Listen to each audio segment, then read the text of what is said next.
Time for me to do a in-depth video on two new J.A. Henckels locking back blades, knives that I bought recently, and comparing them to one J.A. Henckels, the same design, same knife basically, that I've had for 24, maybe 25. I might even was gifted my first J.A. Henckels locking back blade in the late 1990s.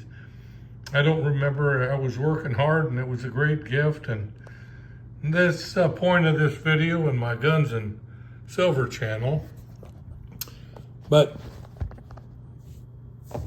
the first knife I got was from a friend of mine, John Hanna. Taught me how to play banjo and basically learn how to love life and enjoy things. He and his wife are exceedingly generous and bought me this knife, which I proceeded to use for work every day for a couple decades and beat the tar out of. Although you can't really beat it that bad. The design of this knife is extremely sturdy. The bone handle broke from being dropped repeatedly and the little logo popped out. I never could find that.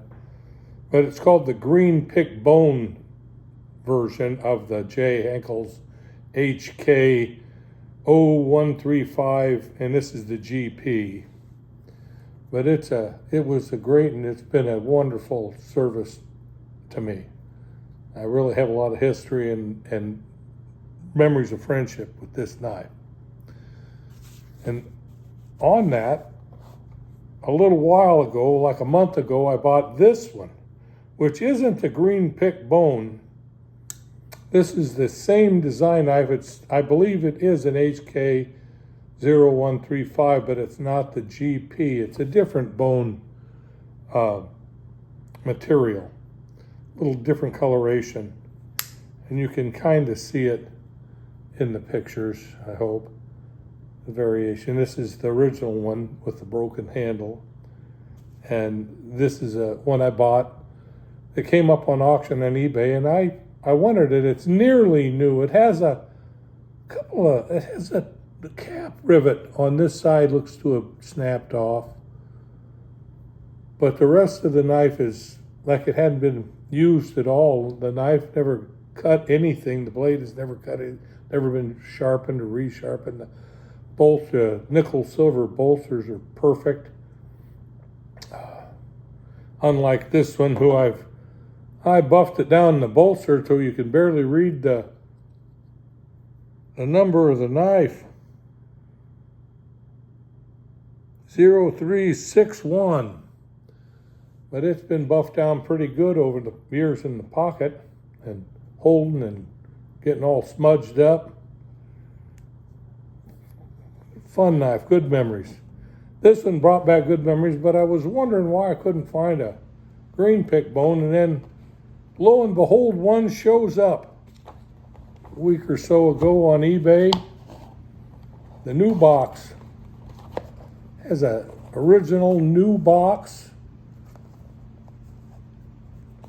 Really impressed by this.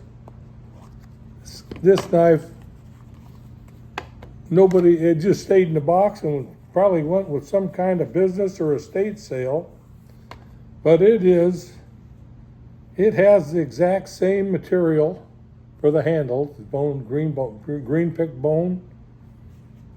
This knife is a 0320.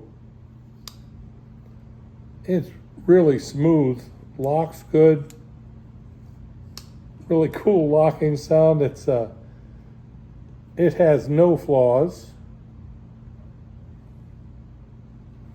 and no one's dropped this from a ladder of 20 feet.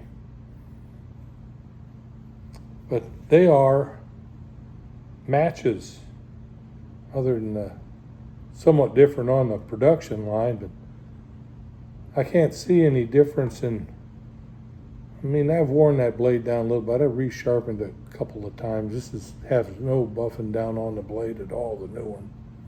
So this makes me happy that I could repeat this, because these knives are no longer being made. They're J. Henckels folding knives and pocket knives are no longer being made. There's some other knife companies, a la Solingen, Germany, that make folding knives and artistic artwork knives. But they bring joy to me for whatever reason. They're not the fidget spinner type knives. They don't flick open real fast. They're working knives in there for a thoughtful purpose. I got that. And to replace this knife for everyday carry, because I don't want to put these to the whip, my nicely preserved knives that didn't take the suffering this one did.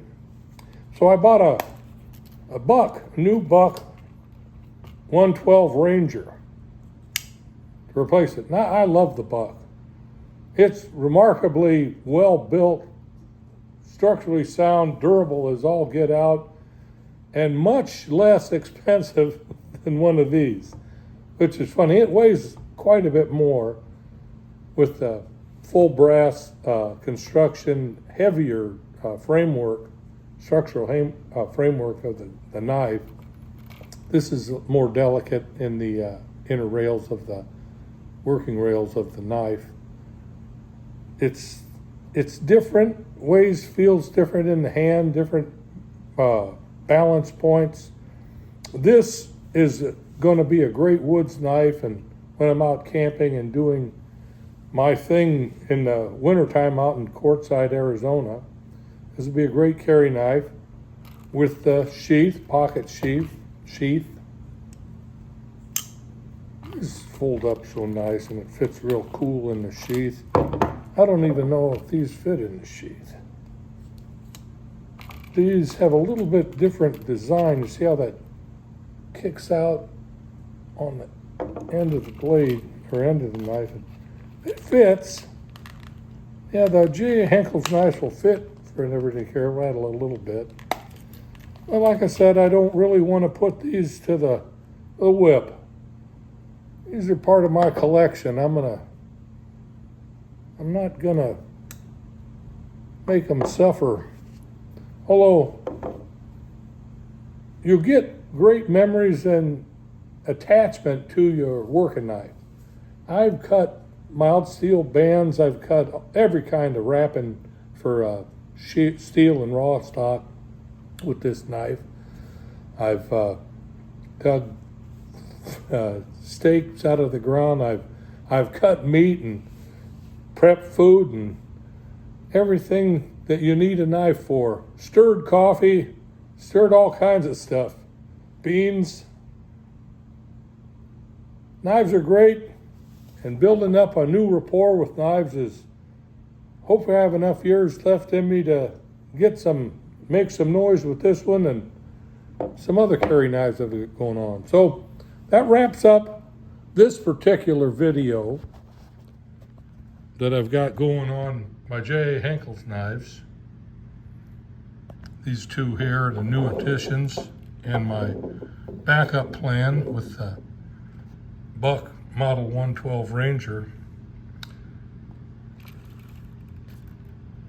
Liking the knives, new box and stuff like that, making me happy. Enjoy.